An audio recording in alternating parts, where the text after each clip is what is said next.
Live. We have a special guest today. He checks off both surfing and fighting. We have Rob McCullough with us today.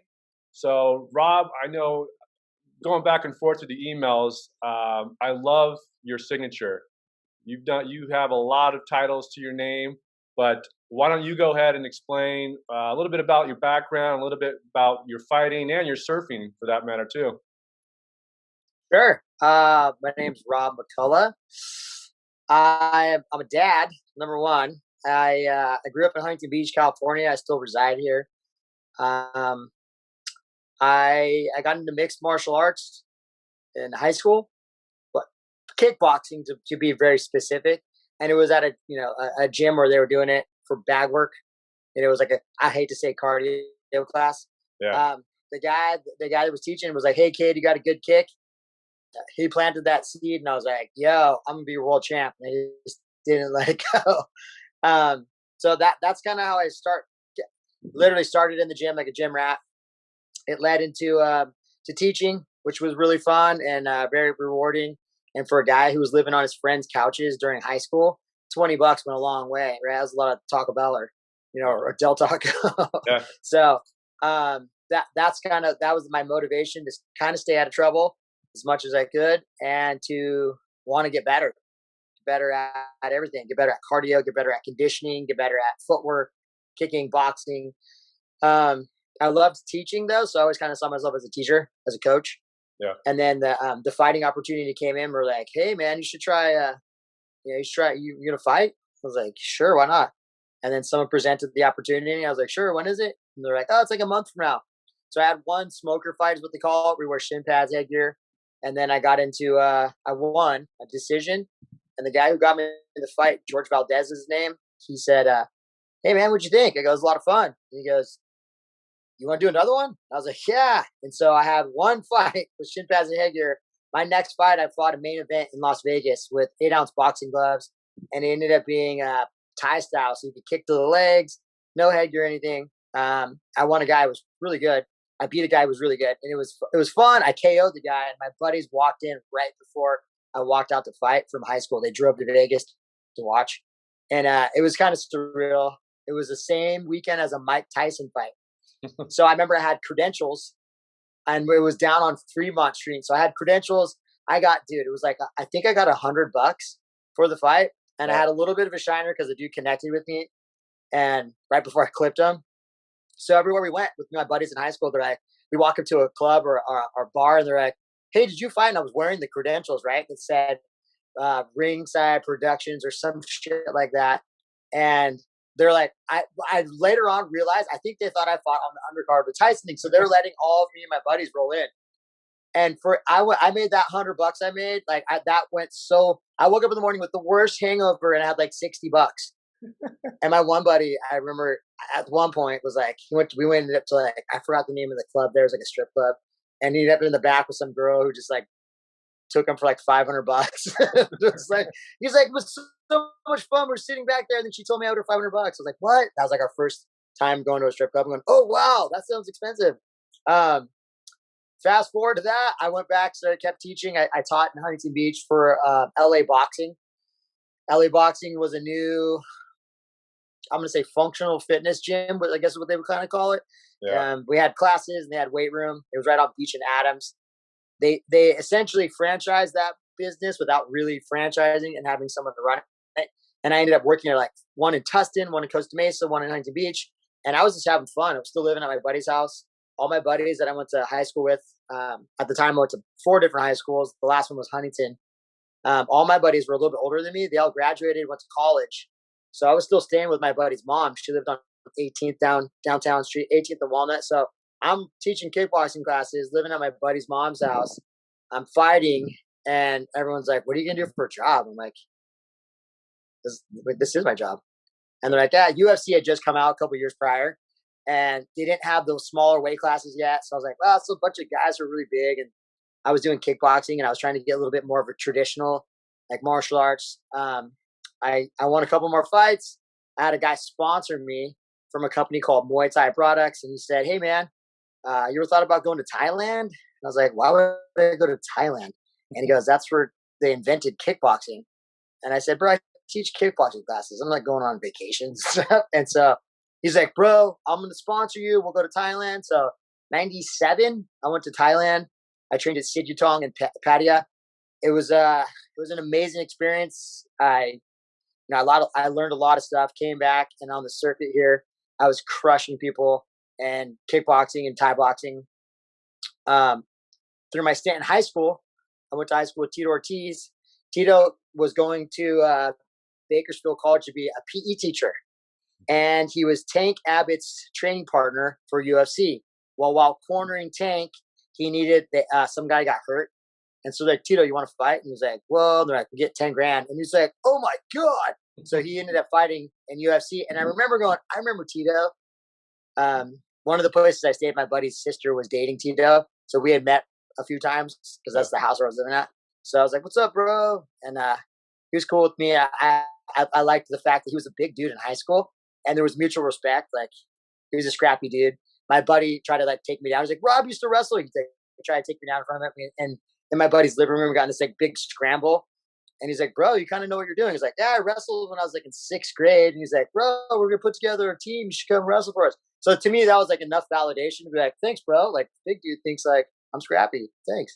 And then I got into kickboxing, right? So I'm competing on a smaller, they call it pro-am circuit. Tito just fought in UFC, and he ends up showing up at my gym, LA Boxing on Beach and Adams. And we have sparring one night, and he's like, "What's up, man? I got to learn that stand-up stuff." And I think it's pretty funny. So I'm like, "What's up, dude?" And I don't think he probably even remember me from high school. I was like, "Bro, we can get in here and stuff, but there's no takedowns. We're just doing stand-up." So we started training together. I asked him, I remember asking him, "Hey, dude, where do you run?" I had a really high aerobic capacity. I was running 5 miles every night in the sand. And I think that probably pushed me to train and to get where I was at, because there was no give, right? You're running at night in the sand, 5 miles. That shit's going to wear on you. And you get to a mental part where you're like, oh my God. So I had fun doing that, but I dragged him on runs all the time, and he wasn't doing that. So that kind of excelled. And then he won the belt. He thanked me when he won the belt in Japan for UFC. And after that, my name was all over the radar. So it was already getting popularity with kickboxing, Muay Thai. And then he said that, and then a company came called Island Productions, and he filmed a instructional DVD. Actually, it was an instructional VHS tape to just date myself. Hey, I'm and 45, brother. I'm 45. Oh, okay, so we're in the same boat. We're in the same boat, bro. I'm gonna be 44 this year. So the guy who was doing the lighting, I didn't know he was a total G in martial arts. And the guy who was producing it, Tito, kept going, "This is my guy. He's a kickboxer. This guy's a champ." I ended up doing a VHS instructional tape as well. So a dude who's still living at his buddy's mom's house. My buddy's in college now. That was cool. They were paying me quarterly. I get a couple $100 here. And I was like, dude, that's awesome. It's free money, right? And it's something I love doing. I'd never watched an instructional DVD or tape before, instructional anything series, so I didn't know what to do, but I just realized it's like teaching. And the guy said this, "Hey, man, just look at the camera and pretend you're explaining it to a 4-year-old. And I remember going, "Can I go get a coffee?" And I went and got a coffee from Jack in the Box, and I was like, "All right, let's do this." So, I mean, that instructional VHS tape, which turned to a DVD, which is now all over YouTube, got me a cool payoff, got my name on the radar even more than my accolades. And it was a cool way of going, hey, this could turn into something. Yeah. So I had fun doing that. That was in the 90s, which I hate to date it, but it was fun. And that was before everybody was doing hey, we're going to put stuff on YouTube. We're going to put stuff on the internet. Fast forward, my fight career took off. I was making, I was doing well in kickboxing. I fought in the pinnacle of the sport at the time, which was K1. I fought in Las Vegas. I fought a couple times there. I won, and it was just the top of the sport. This was everything I did, and I got $6,000. And I remember thinking, I want to buy a house in Huntington one day. $6,000 probably is not going to do it because I can't fight every month. Yeah.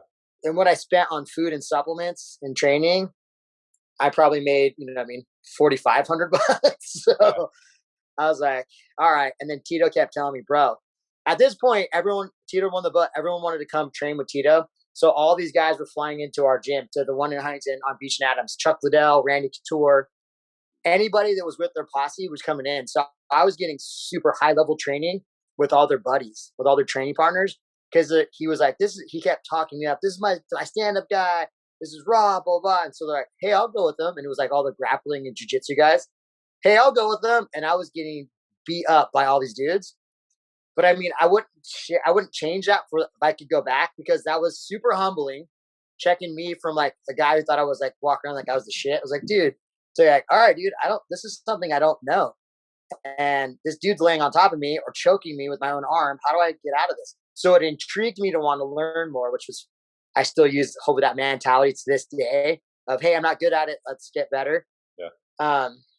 And then kept chasing it, started competing in mixed martial arts. At the time they called it no holds barred. So it was cage fighting. Did that, started off good, got a little bit, I got 2 fights in a row where I lost. And I think that could have deterred a lot of people, but it pissed me off that I was like, I'm better than that, man. So I kept going back and went back to the drawing board. And then I got on a runner. 2007, I won the World Extreme Cage Fighting Lightweight Championship. It was on, they had the Versus channel, which I don't know if that's still around or not. So I was on that. I was the main event. I won the belt. They had bought Zuffa, who is UFC, bought my contract right before that. So I had this big party. I'm like, dude, I'm in the UFC. And then I got another letter in the mail that said, you're going to fight for the belt in WEC. We purchased this organization. So I was like, well, as long as I get paid what I'm getting paid, like, which I had a pretty nice contract, and then they bought it out from another company. I was like, dude, this is awesome. So I'm still teaching. With my boy. I still teach to this day. I mean, I love teaching. It's fun. But my boy Tiki and I started HB Ultimate Training Center in 2000. And it was funny because at the time, everybody thought that it was Tito's gym. Like, oh, it's Team Punishment's gym. Because Tito had started Team Punishment. It was all of us as training. Everybody kept coming in. So the who's who of mixed martial arts came to Huntington Beach, trained with us, and then they all kind of started branching off. And then they all ended up starting to fight each other.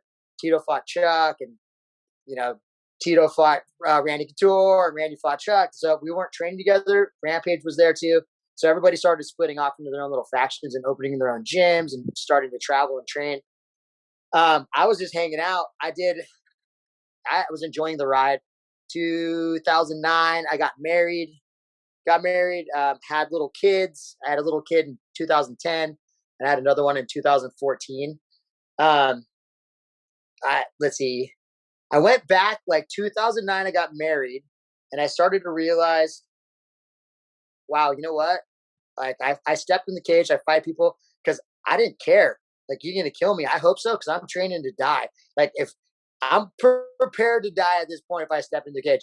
Then I had a hot wife and I had a house and I had a little kid. And I was like, mortality started to sink in of like, hey dude, like, you got shit to live for.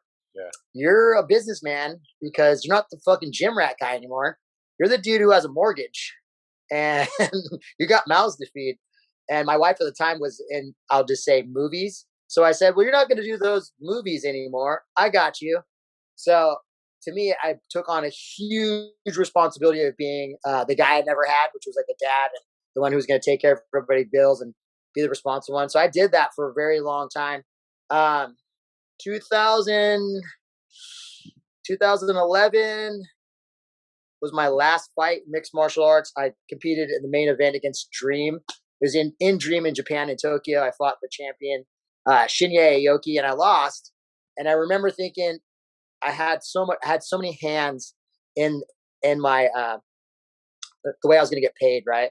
I had a manager I had to pay, I had a trainer I had to pay, and I'm like, all right, when I get done with all of this, like, what's left? And then it turned into like it sucked because they're like, hey, you got to make the specific weight, and this guy's going to fight. I'm like, yo, they're notorious for not paying people, so let's put that money that they're going to give me into like a trust that we can access, so I know the money's there. Well, I cut weight, I got to Tokyo.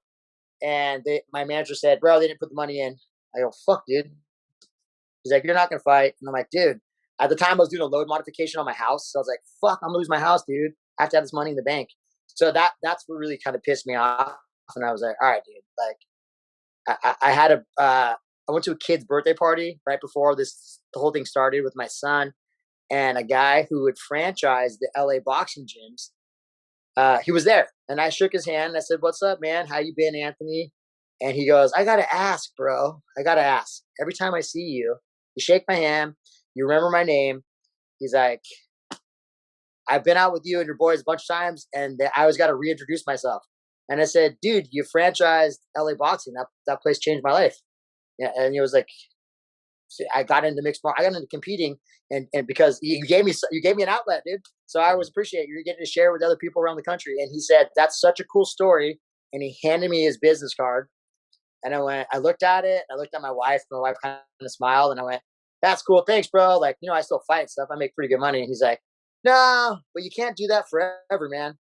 And that was completely not on my radar whatsoever. I was like completely oblivious to that. So I was like, yeah, okay, sure, bro. And then my wife would not let it go. She told her dad. So my father-in-law kept saying, hey, that sounds like a great opportunity. So I was like, yeah, whatever. I remember having a broken hand at one point, and I had to get surgery on my hand. And that kind of was the thought process of, all right, dude, like, again, another, hey, you might not be able to do this forever if you got to sit out on the sidelines while you let your bones heal. And being a guy who was a personal trainer or coach with one hand kind of sucked to make money. So I was like, all right, what else can I do? So I went back, I hit that business card, I hit him up. I checked out the place. It was a cubicle in this brick building with no windows. And I'm like, fuck no, bro. I'm not sitting in this building. But then I had to go, hey, dude, this is like a mature moment. It's more than just me now, right? I'm not just making money to go down, eat sushi, and go to the club with my buddies. I got mouths to feed. So I took the job. I said, hey, I want to do both. I gave him a little caveat. I want to still fight, and I want to do this. And he said, that's fine. You got to be here at this certain time. You can leave at this certain time. And the reality set in. That last fight in 2011, I was going to be the jack of all trades and the master of none if I kept going like that. So the one piece of info the guy gave me that hired me, the guy Anthony who had given me his business card, he goes, hey, bro, we're going to sell our LA Boxing franchise company to UFC Gym. And it was part of UFC. He goes, I just think that you've been a big part of this. You should start getting fitness certifications because a lot of these guys are from 24-hour fitness. And I want you to understand that, like, they can go get any pro fighter they want. He's like, I know you got a bunch of belts and stuff, but they can go get Anderson Silva or any, the current champion. He goes, go get some fitness certification. So before that guy left and sold his company to UFC Gym, I started my fitness certification. I don't want to say habits at some point because it turned into me just trying to collect them. Yeah. I started that, and then UFC Gym came in, took over our office. Basically, it was an acquisition. And I didn't know what any of these big words meant. I was a dude who hung out at the gym, dude. I'm like, yeah, cool. I was still amazed that I pulled off getting married and someone called me dad and I had a house. I was like, how did this happen? So what happened? They basically went through and clipped everybody in my office that I worked with. And it was a really weird environment because people didn't know if they're going to have a job or not. I hate to say it, but I grew up in a pretty dysfunctional family. So I felt right at home, dude. I just made sure I was cool with everybody. Everybody knew what I did. I put my nose down. It did, what's up, guys? And I started collecting fitness certifications. If they had, a functional modality they're going to incorporate into programming somehow, like kettlebells or TRX or whatever, I made sure that I went to the training. I attended the training. I became an instructor and I became a master trainer so I could teach other people. And I realized, like, hey, dude, they're going to pay for my education. I'm going to do this and I'm going to get myself so educated that even if they, God forbid, I get fired, I'm going to have enough certs that I am the gym. I could do whatever I want. So, I ended up working, I got a Red Cross certification. So I could teach and certify Red Cross and CPR and all that other fun stuff. And I did that for quite a while. Master trainer in kettlebells, Bulgarian bags, suspension training, dynamic warm-ups, self-mile, fast release.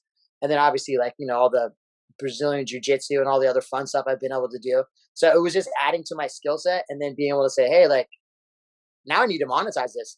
So I was flying around the country and I was opening up gyms and I realized I got a little kid. Now I got two little boys. I got one that I in 2010, Cruz, and I got one in 2014, Maximus. And my wife was super cool with me traveling and, hey, have fun. You're going to go on the road. I do like weekend trips where I'd be in the office and then I ended up going and opening a gym and then hosting seminars. And then I'd fly home. And I did that for, dude, almost a decade. And it was fun, but I realized that there was another passion. Gym business is a really rough way to make money.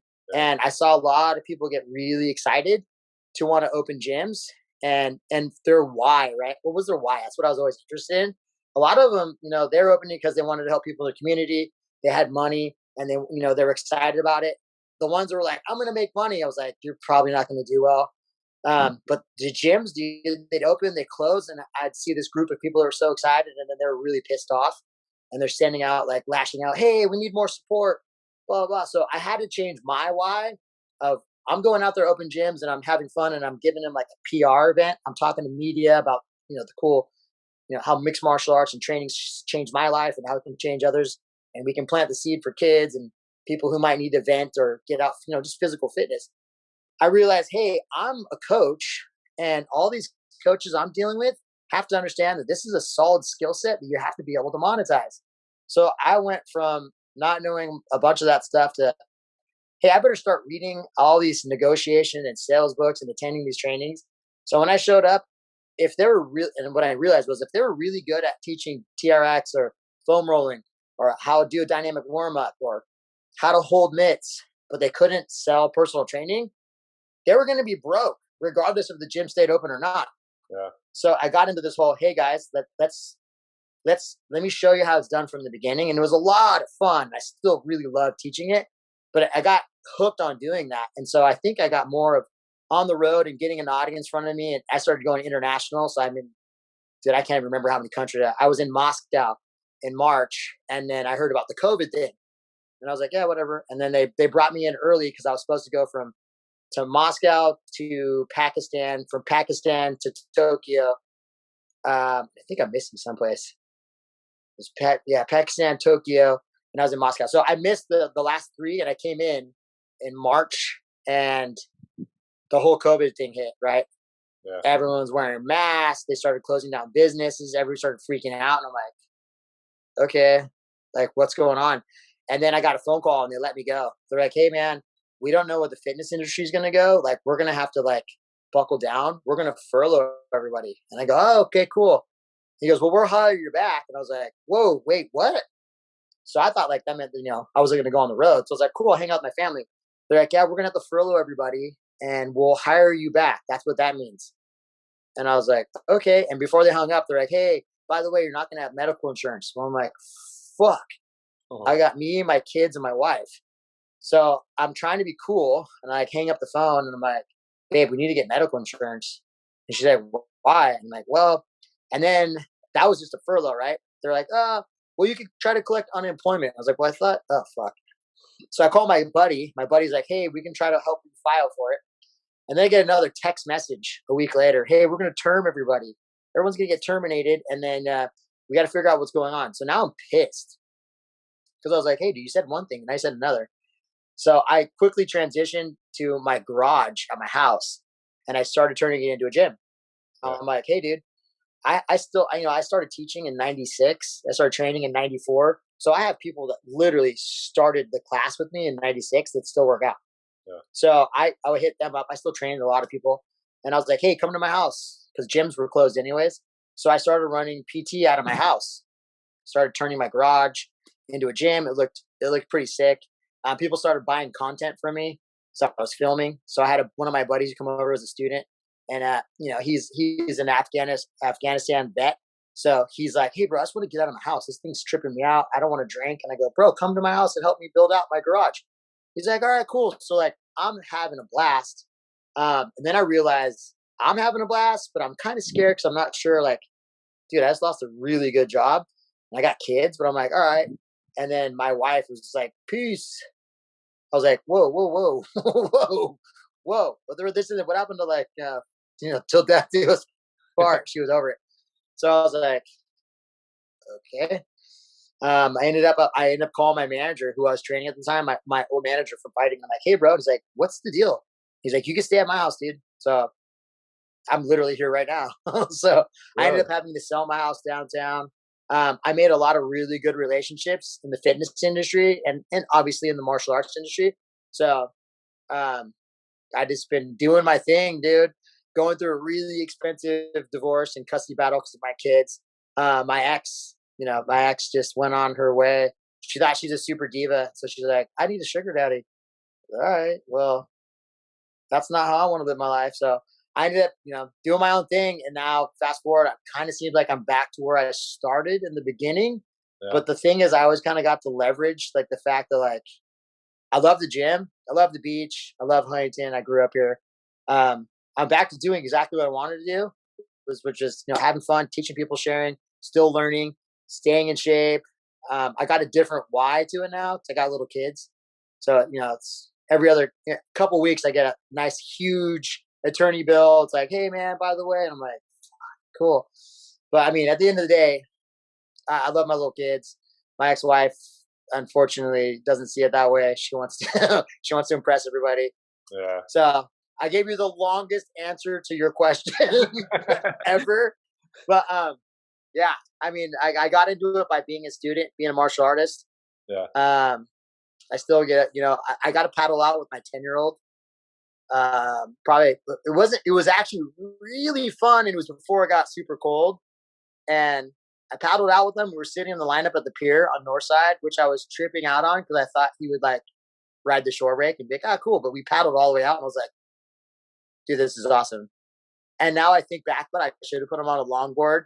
He was on a shortboard and he was trying to get into stuff. And I was like, come on, buddy, come on. But he stayed out there. He didn't get sketched. A set rolled in. I was there next to him. He's looking at me. I looked at him. He ditched the board. I'm like, you're good, dude. And it was so much fun. And I was like, dude, this is what it's about. I was living out of a suitcase at one point, and I was making really good money. But I remember saying, I'm like, hey, dude, like I'd almost rather like make less money and hang out with our family because that's why I have a house. That's why I bought it by the beach. And I think now that I've looked back at my bank stuff and I've realized she was planning to kind of like later, she was slowly taking stuff. So I'm like, oh my God. So I mean, it is what it is. She cleared the door for me, to have someone better that deserves it, and not just it's not life's not about the money. It's not about the destination. You better enjoy the journey because, dude, you never know. You know what I mean? Be over tomorrow. Get ran over when I hang up. Yeah. Dude, that was a long answer, but I loved absolutely every part of it. Yeah. Yeah, I think you're right. I surf with my son. He's 7, and we just went out yesterday. And he's kind of scared about some spots because we're surfing some reef spots out here. And it's amazing. Once he got over that fear, when we're sitting around, he talks about surfing 50-foot waves. So I told him that when we're on the water, I said, "Hey, my man, you're talking all brave when you're sitting at home. Let's see that happen now." So once he got 2 or 3 waves under his belt, bam, he was catching. We could probably caught 10, 15 waves out there, and I was super stoked for him. That's so awesome. I mean, that's when I was. It's full circle now because when I was a kid, my dad didn't go out and paddle out with me, but he kind of showed me, go out that way. But to be able to surf with your kids, especially the boys, is what it's all about. I think so. Good on you. But go ahead. Yeah, no. I was agreeing. I was totally agreeing. Yeah. So go back to. Do you think you would have, especially growing up in HB and having Tito and like Chuck and all those guys go through? Let's say if you lived in like Iowa, do you think your passion still would have been MMA and Muay Thai and all that? Or do you think it was where you were at and the hub, kind of like the 90s was the hub of MMA, right? Because obviously Tito and everybody, but everybody was fighting and, Tap Out, I think was down there. And, there was a lot of hub of MMA was down there. Do you think you still would have found the passion that you had for it? Yeah, my dad was in martial arts, and I remember being little and him like going to put on his gi, bring his bag. He brought me one time, and I remember they asked me, "Are you right-handed or are you left-handed?" And I didn't know, and I was so bummed because the guy was like, "When you figure that out, you can come back." And I remember being so pissed. I was like, "Dude, oh, God." So I remember that. I think, I mean, when I was a kid, my dad was a Vietnam vet, so I thought that's what you do. I thought you go to the military, you go to war, and that's kind of how it goes. So my whole life I was training. Right? He would run. He got out of the army, he was in Vietnam. He worked for an aeronautics company, like Rockwell, I think was the name of it. But he ran every night. He was in the Air National Guard, so he still had to stay in shape. So I would run with him.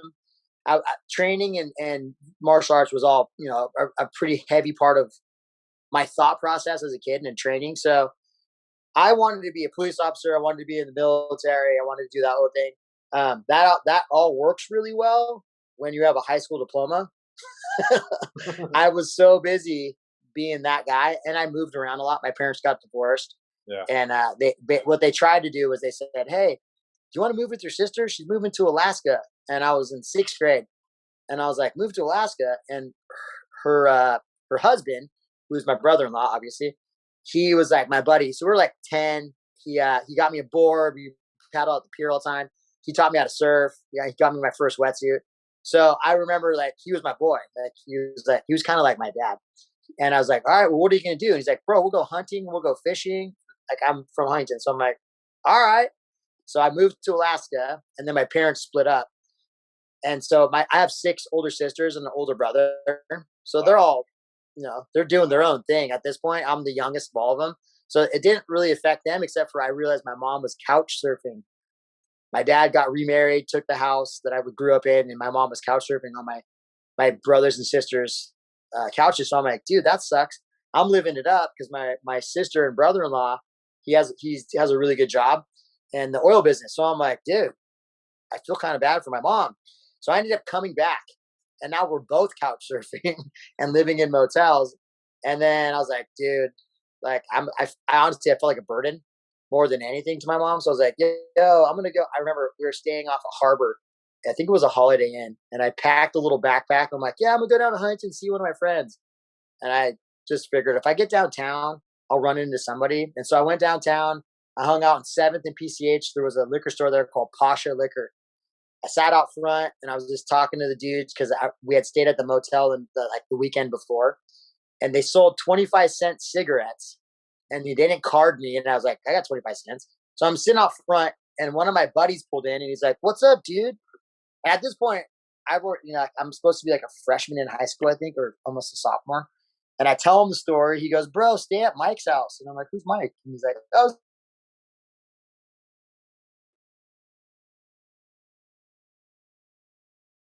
Oh, we got some freezing going on.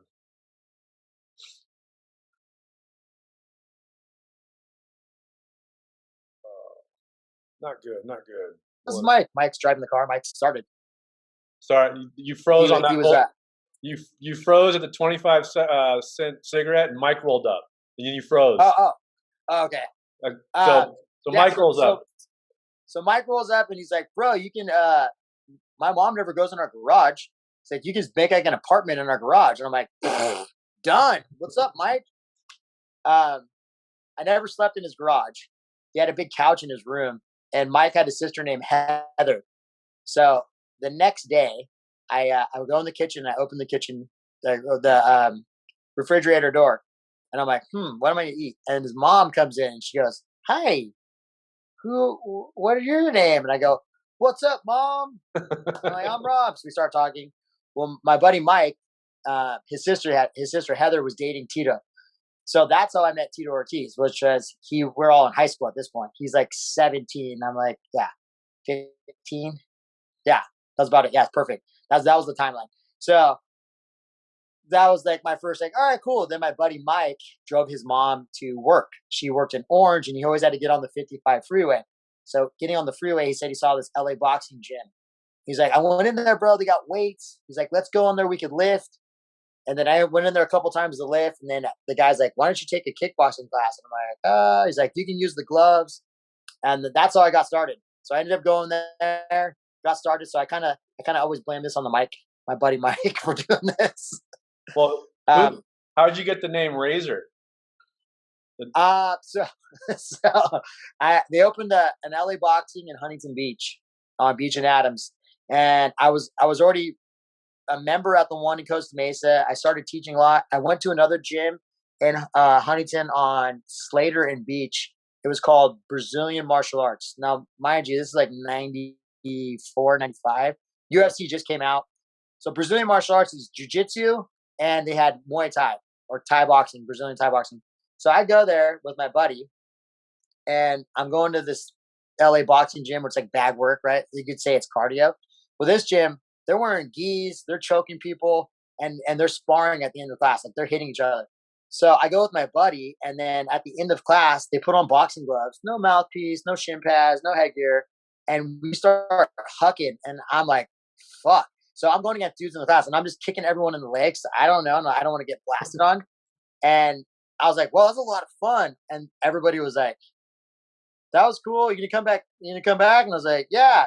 And then I went back, and then I went back again, and then I became buddies with the guy who was the instructor, and he didn't speak really good English. He was Brazilian, so we were like boys. I kind of figured out what he was saying. My mom speaks Spanish, so I kind of understand, like, más o menos Spanish. I'm like, all right, bro, I think I know what he's saying. Well, he ended up getting a job at the LA Boxing in Huntington Beach, so he kept asking me, Hobby, you come with me, my student. We teach. So I went over there. I got a job, essentially a non-paying job as like his translator, special student. And then one guy said, "Hey man, why don't you teach the class?" And I said, "No, dude, he's my instructor." And the guy goes, "Dude, I don't want to teach the next class because I taught like 3 in a row. I'm gonna go get drunk across the street. Here's $20. Teach my class." And I'm like, $20? All right, everyone, let's go jumping jacks. So that's literally how I got started teaching. Yeah. And then, man, I had a lot of fun doing it. As you've noticed, I'm a talker, so I would just get into like, all right, everyone, here we go. And then I started pulling from experience, right? I started training with dudes. I started going to different places. Then I started traveling and competing.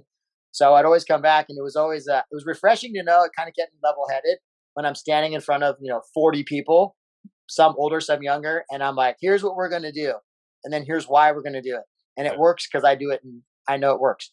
It was always a little humbling if you came back off of losing a fight and I have a big shiner, and half the people in the class just watch me get my ass kicked, and I'm like, all right, guys, but like you got that, dude. That's like life, though. Yeah. Sometimes you're gonna fall on your face, right? You think you're the shit, and then like that chick doesn't talk to you, and you're like, wait, what happened? Whatever, dude. Or you know what I mean? Oh, dude, this is the best investment ever, and it goes. Yeah. So I mean, it was a really good life lesson to me of like, hey, dude, sometimes you're not gonna be the best at it, but you don't let it linger. You learn from it and move on. So doing that was a lot of fun. It helped me and my buddy realize that, yo, dude, why don't we open our own gym? And he always told me, hey, I want to open my own gym one day. And I was like, that's lame, dude. I'm gonna be world champ. And he's like, whatever. So we opened a gym together. And I was like, hey, dude, what I don't want to do is be worried about paying people or, oh God, the rent is due. And he's like, no, no, no. I'll roll just to make sure that the classes run really good and people teach just like you teach. And I was like, okay, that's a really hard experience though, because it's like a people experience and it's like emotional intelligence. Yeah. So it's like you assume people are going to do what you ask them to do and they're going to feel the way you feel about it, but sometimes they don't. And especially in fighting, mixed martial arts athletes also use. If they're even kind of good, they have a kind of an ego to them. So you tell them they have to be there at a certain time, it's a little rough, or they have to wear this shirt. It's like, or hey, don't beat up everybody in the class. Or hey, this is a gym, not your place to go dating and try to sleep with all the chicks. That always kind of became a little challenging, but it was fun because it helped me again transition from having our own gym to then going to LA Boxing as a corporate director, and then going to UFC gym and being a senior director. It helped. It was like these little phases that I was like, all right. So people would always ask, like, I met a lot of fighter guys, but you're not drooling on yourself. You've done all right for yourself. Like, what? How did you pull that off? And I'm just like, well, I don't, I tried to stop and smell the roses and realize that, hey, we're not always going to be that guy, and that's okay. Yeah. And just keep it moving. You can't sit and ponder on it. So it's been a reading ride for myself. I got away from surfing for a long time, especially while I was married. My wife at the time was she wasn't a beach person. She didn't grow up by the beach. I did, and we lived right off of like Huntington Street in Atlanta. So we walked to the beach all the time. I bring my kids and my wife, and we go to the beach. And every once in a while, jump in the water with my kids. But I wanted my kids to be, a lot into the water like I was when I was little. So I was like, I always said, this summer, next summer, next summer. I got boards and I didn't really do it. Well, this whole thing went down with my wife and I over the summer of 2020. And I fell back into, hey, dude, like people were getting into dark places because we didn't know what was going to happen, right? It's pandemic. Oh, you either believed it and you thought we're all going to die, or you thought it was propaganda and the government was against you. Either way, everyone's like, this is just a fucked up time. And I was like, I'm going to the beach. I'm going to eat Sugar Shack and I'm going to figure it out. And then I'm going to go to the gym and hopefully I can make some money while I'm teaching. Yeah. And that's what I've been doing. That's what I've been doing. Yeah, we're the same boat. We've never slowed down. We're beach people. My wife fortunately grew up in Laguna, so she sits on the beach while I surf. But yeah, I think in Huntington they closed the beach maybe 2 or 3 days, but every other Yeah. time after that, we were at the beach. I mean, whatever this pandemic is, I think being outside and breathing fresh air can't hurt you. So yeah, we've never slowed down. We come out to Cabo a lot, and yeah, the beach is I think what saved us. While everybody was hunkered down in their homes, we were outside surfing and hanging out at the beach and living life still. So yeah, it's crazy times for sure. So besides teaching Definitely. right now, do you still train? Do you ever get in there and spar with some guys, or it's all teaching now? Yeah, every once in a while. I mean, in the midst of all of this stuff, right? I'm living at my buddy's house. At one point, I couldn't see my kids. Like, dude, it was bad. I'm like, are you kidding me, dude? Like, you're taking my kids away from me? And so I was like, I got to go get lawyers and stuff. I think she thought she was just gonna sink me and like, bye. And I was like, that's not how it's happening, dude. I've been cool to people my entire life, and I would teach that too. I was like, hey, dude, you never know. Like, you might be the shit now, but later on, fuck you piss someone off, or you fucking do something fucked up to someone, and then that turns back around you somehow, right? Yeah, So thank God I had a solid support system that kind of started to see what's going on. I had friends that I talked to here and there. Were like, bro, I got you, dude. Like I was literally in my buddy's garage, standing there, like, I have like focus mitts on. People were coming through, and they're like, "What's up, dude?" And I was like posting stuff, right? So I think people kind of had an idea if they knew where I was at. And they're like, "Hey, if you're around, I'd like to train." And I was like, "Oh, okay." And I'm like, I really appreciate it because my mind was just occupied at all times because I was thinking of new stuff. And I got in, I started teaching, I started training, I started getting heavily more into jujitsu.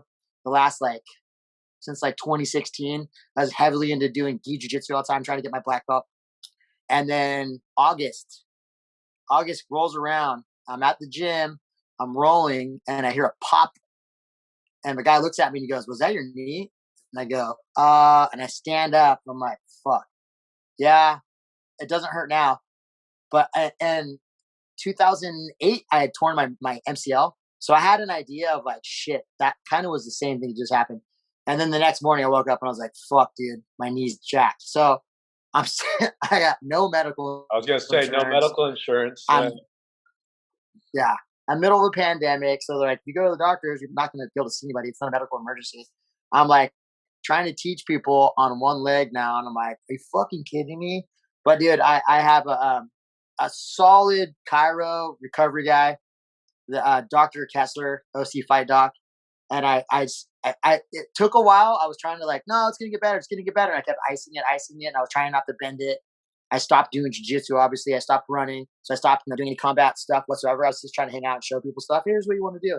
I was like, finally, after a month, I go, "Doc, I don't got insurance, man." I go, "But," and he goes, "Dude, are you kidding me?" He's like, half of the people in here of my patients are referred to because of you." He's like, "You've told everybody." And I did. I still do to this day. Yeah. And he's like, "I would never." He's like, "If I ever need to get in shape, I'll call you." He's like, "Come in here." And he goes, "I had a grade 2 tear of your MCL." I was like, "Fuck, all right." And he goes, "I'll get you back." They used a bunch of stuff like a Tecker machine it's from Winback. It's a new, basically it puts like radio waves into your cartilage and tendons to like promote it healing. And now doing for other stuff, dude. I'm sitting here now with my knee bent. It doesn't hurt. So I weaned off of competing or going full with all my people. So I was like, dude, like I don't got insurance. If that happened again, that would be a fucking nightmare. But yeah, I still move around. My chick actively trains. She does jujitsu. I can't. She thinks she can beat me up half the time. So we end up messing around. I'm like, oh yeah, all right, cool. So, Yeah. but I still get in there. I do my thing. But nowadays it's like, hey, dude, as you noticed, dude, my schedule is crazy because it's like running a speakeasy for training because Yeah. people aren't going to the gym yet and they're scared and they're like, I don't know I had COVID. I got it. So did I. So Yeah. I was like, I'm not worried about someone coughing on me or not. I don't give a shit. So I did. I got laid up for 2 weeks. Had a fever, the sweats, laying there, didn't feel good, and then I was like, all right, got tested twice, both positive, and then after 14 days, got tested again, was negative, and I'm like, all right, fuck. Do you still feel it in your chest? Because I got it in December, and I could still feel it in my chest. Dude, so it was super weird. No, mine was trippy because I got it, and I'm surprised that I did because, bro, I eat so many fucking vitamins and I trained like I was running every day, miles, dude. At one point, I was running like 10 miles, in increments, but still, and I was running sprinting stairs like every night just to get my mind off of like what my ex wife was doing and shit. I was like, are you like I was totally still till this day. I'm still like, oh man, I didn't see that coming. That was horrible. So then the knee thing happened. I'm like, all right, dude, gotta find another outlet. So just kind of grinding and thinking about teaching and getting into that and like the science part of it. Like, hey, here's why you want to do that. And I got my mind off of that part. When I was laying there, it was basically 101.1 for like the first 3 nights. I had it. My chick was like, babe, you're gonna be okay. And I'm like, yeah, I'm fine, dude. I just slept. And I'd wake up and I was like, what time is it? Like the sun would be out. I go to sleep. I wake up. I drink some tea and water and it was dark. And I was like, oh, whatever. And then I was good. I didn't really feel too shitty. Other than that, I was like, I was sweaty. And then my chick got it like 2 weeks after. And we both thought that she like didn't, was a not immune or something, right? She got it. Her chest got tight.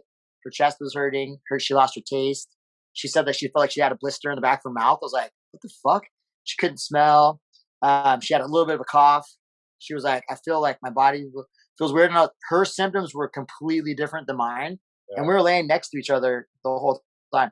So it was really fucking weird, dude. And then even after, because I go, hey, I want to see my kids. We both have to test negative. However, if I want to have my kids over, because the last thing I want is my ex-wife using that against me or something. Oh, he, could have put our kids in danger. So she tested negative. She said she felt better. And then a couple days later, she's like, my chest is hurting. It feels like it's getting filled up. And I was like, really? So one of my buddies had the same kind of symptoms. He goes, bro, I got those inhalers. I didn't use all of them. So I was like, can I get those inhalers? They're like steroid inhalers. Yeah. So I gave them to her and she used them. She used them the whole thing all for like another additional 2 weeks. And now she's cool, but it was weird. It lingered on her. Well, I might try that inhaler thing because I try to run out here and I try to stay fit, but every now and then I could feel it in my chest and I kind of it's hard to take a deep breath, but somebody else told me about the inhalers too. I think I'm going to try that inhaler and try to see if I can kick the last part. Because I did the same thing. I tested positive, and then 2 weeks later I went and tested negative. But it's still, I think it did damage to my lungs because I think that's what. And my wife's even worse. Her lungs, she can barely walk up the stairs, and she still feels in her lungs. So I think everybody's just different in how it hits them. Nope, you're frozen. You there? Yep, you there? Yeah. Okay. Yeah, you froze for a minute. All right. I just solved all the world problems. But shit.